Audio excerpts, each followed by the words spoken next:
سڵاو لە گەرمیانی ڕۆحی کوردایەتی، گەرمیانی وەرە و گەرمیانی قەڵای ئازایەتی، گەرمیانی داستان و نەبەردی. سڵاو لەو گەرمیانەی بە ئەنفالکراویش چۆکی بۆ بەعسدا نەدا. سڵاو لەم سەری گەرمیانەوە، گەرمیانی شەهید مامەڕیشە و حەمەڕەش و سیروان تاڵەبانی بۆ ئەو سەری بادینانی دەلال، بادینانی شەهید حسێن بابەشێخ و عەلی عەسکەری و دکتۆر خالید، شەهیدانی کارەساتی هەکاری. هەر لە گەرمیانی ئەنفالکراوە، لە باوە شاسواری سەربەرزی کەفریەوە، لە ڕزگاری ئەنفال و قوربانی دانەوە، سڵاوێکی گەرمی پڕ لە هیوا و ئومێدە نێرین بۆ هەڵەبجەی کیمیەباران، بۆ ڕانیەی دەروازەی ڕاپەڕین، بۆ هەولێری پایتەخت، بۆ کەرکووکی قودس و بۆ خانەقینی شاری شێران و بووکی کوردستان و خوڕماتووی خۆڕاگەر. سڵاوێکی تایبەتیش بۆ شارە حەیاتەکە سلەیمانی هەڵمەت و قوربانی.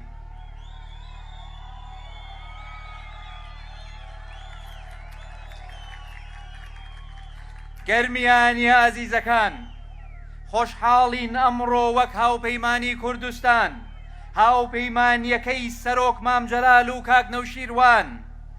لە ناو خزم و کەس و کاری خۆمانداین بۆ ئەوەی پێکەوە ئەم خەونەی مام و کاکەنەوە ببێت بەڕاستی.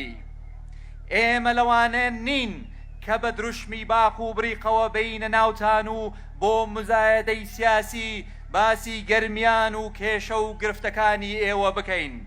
بەڵکو وەک چۆن لە سەردەمی شۆڕش و لە سەردەمی مەرگەساتی ئەنفالدا پێشمەرگەکانی شۆڕشی نوێ بەردەوام لە ناوتان بوون، ئێستەش لەگەڵتانین و بەردەوامیش لەگەڵتان دەبین.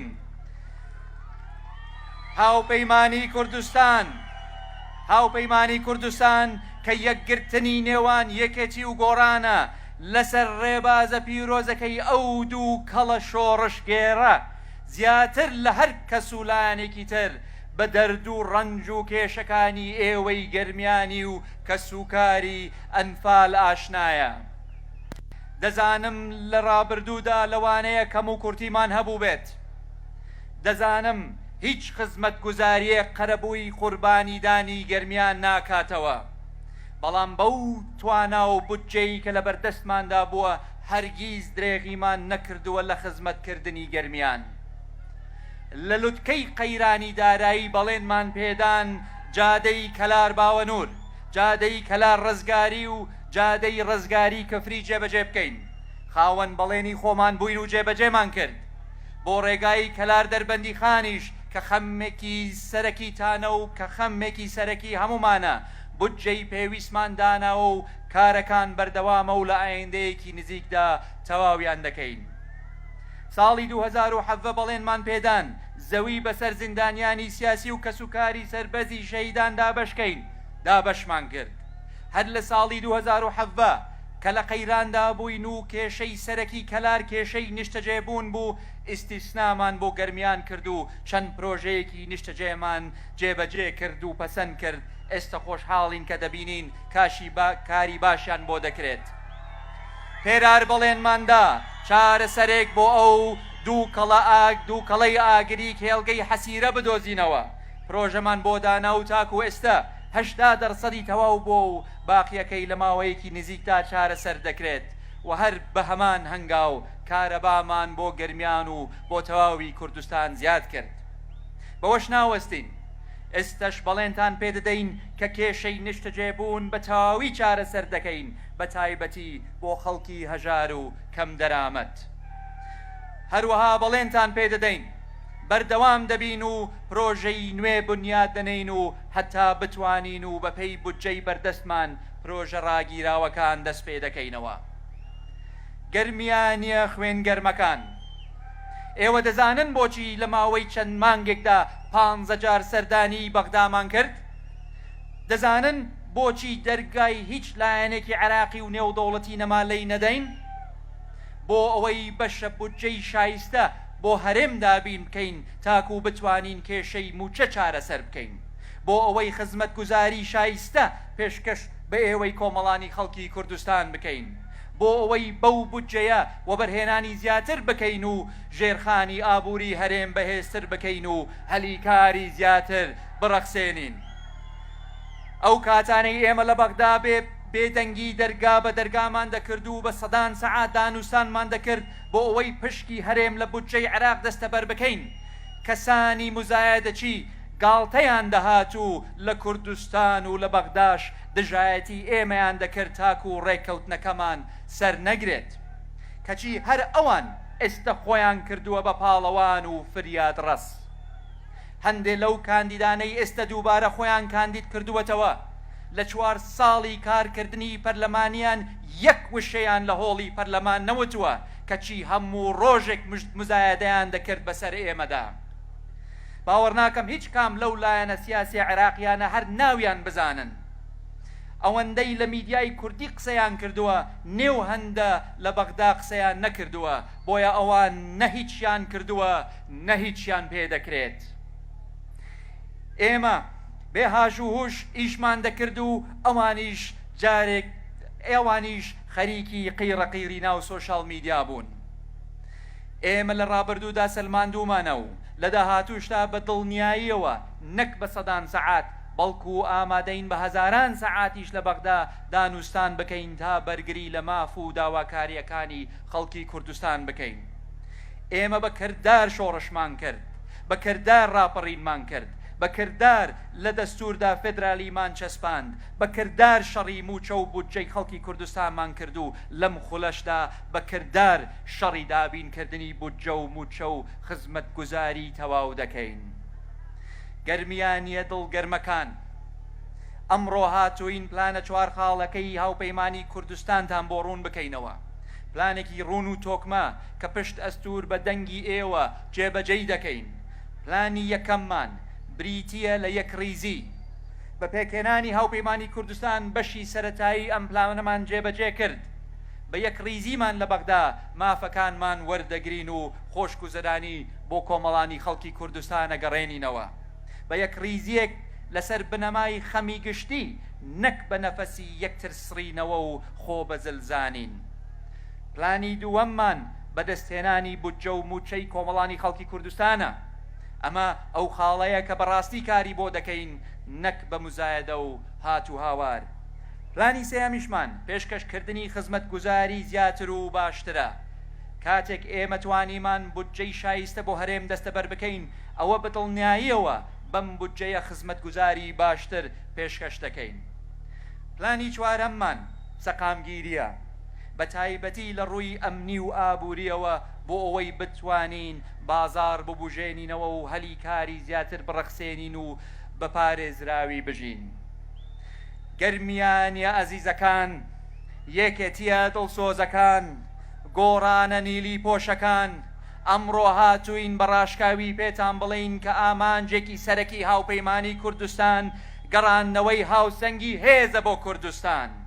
کە ئەمە دوایین ڕوئیا و خەونی هەردوو سەرکردەی مەزن سەرۆک مام جەلال و کاک نەوشیروان بوو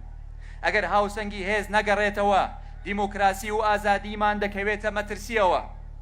ئێمە دەمانەوێ بە گەڕانەوەی هاوسەنگی چالاکوان و ڕۆژنامەنووس و سیاسیەکانی هەولێروی پایتەخت و بادی نانی دەلالیش وەک سلەیمانی و گەرمیان ئازاد بن پێش چەند ڕۆژێک لە دەبەری ڕاپەڕین ڕامگەیاند و ئێستش دووبارەی دەکەمەوە کە دەنگدان بەلایەنە بچووک و بێکاری گەر و مزایەدەچیەکان وەک ئەوەیە ناڕاستە و خۆ دەنگتان دابێ بە پارتی دیموکراتی کوردستان پارتی پێی خۆشە پارتی پێی خۆشە و لە خوایەتی خەڵکی ناڕازی دەنگ بەو خەڵکە مزایەدەچی و لایەنە بچووکانە بدەن چونکە پارتی هەموو هەوڵێک دەدا پێگەی هاوپەیمانی کوردستان و پێگەی یەکێتی و گۆڕان لاواز بکە کارگەیشتوەتە ئەوەی لێرە و لەوێ ڕێککەوتنی نهێنی لەگەڵ لایەن و کەسە بچووکەکانیان هەیە چونکە پارتی زۆر باش دەزانێ ئەگەر پێگەی هاوپەیمانی کوردستان لاواز بێ ئیتر شتێک نامێنێ بە ناوی هاوسەنگی هێز و خۆی دەبێتە ئاغا و کوێخای ئەم کوردستانە و لە بەغا و لە هەولێریش قسە هەر قسەی پارتی دەبێ. من لە ئێوە دەپرسم، پێتان خۆشە پارتی ببێتە ئاغا و کوێخا بەسەر خەڵکی کوردستانەوە؟ بەسەر ئێوەی گەرمیانیەوە؟ دەی قەسەم بەخوا ئەو ڕۆژە بە چاوی خۆیان نابینن.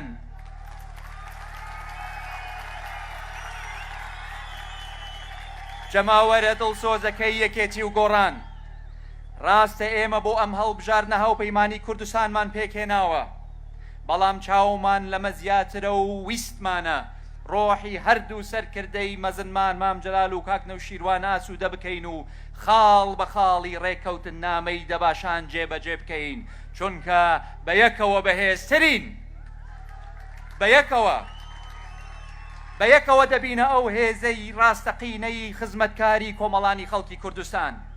بە یەکەوە کۆتایی بە گەندەڵی و قاچاقچەتی و مافیەگەری دەهێنین و ڕێگری لە تاکڕەوی دەکەین. پشت دەستور بە دەنگی ئێوە بە یەکەوە لە بەغداش پێشەنگ دەبین لە داکۆکیکردن لە ماف و شایستەکانی ئێوە. هەر بۆیە داواتان لێ دەکەم، داوا لە یەک بە یەکی هەواڵ و هاوڕێ و دڵسۆزانی یەکێتی و گۆڕان دەکەم. ئەم چەند ڕۆژەی کەماوە گەڕک بە گەڕک، گوند بە گوند و ماڵ بە ماڵ ئەم گەرمیانە ئەزیزە بگەڕێن تا زۆرترین دەنگ بۆ هاوپەیمانی کوردستان کۆبکەنەوە، بۆ ئەوەی هەمومان پێکەوە بە سەرکەوتنی گەورە لەم هەڵبژارنە هاوسەنگی هێز بۆ کوردستان بگەڕێنینەوە. خەڵکی بە شەرەفی گەرمیان، دڵنیاین پشت دەستور بە دەنگ و بە هیمەتی ئێوە ڕۆژی دەیدە هەر لە گەرمیانی مەڵبەندی شێرانەوە، لە گەرمیانی مەڵبەندی داستان و نەبەردیەوە، بەبەرچاوی یار و نەیارەوە، هەر لەسەر ئەم قەڵای شێروانە سەر بەرزەوە ئاهەنگی سەرکەوتنی گەورە دەگێڕین. لە کۆتاییدا دەمەوێت سەر لە نوێ و چەند بارە چیرۆکی خۆشەویستی خۆم و گەرمیانەکان بگەیڕمەوە. لە کۆڕێکدا ڕەحمەتی کاک سەڵاحی کوێخاش ئامادە بوو، هاوڕێیەکی ئازیزم لی پرسی مەگەر جێگەری سەرۆکی حکوومەت نەبوویتایە چ پۆستێک کرد بۆ خۆت هەڵدەبژار؟ دەستێکم بۆ کاک سەڵاحی کوێخا درێژ کرد و وتم کوێخای من، عەزیزی من، بە ئیجازەی تۆ بێ هیچ گومان و دوودڵیەک سەرپەرشتیاری ئیدارەی گەرمیانم هەڵدەبژارد.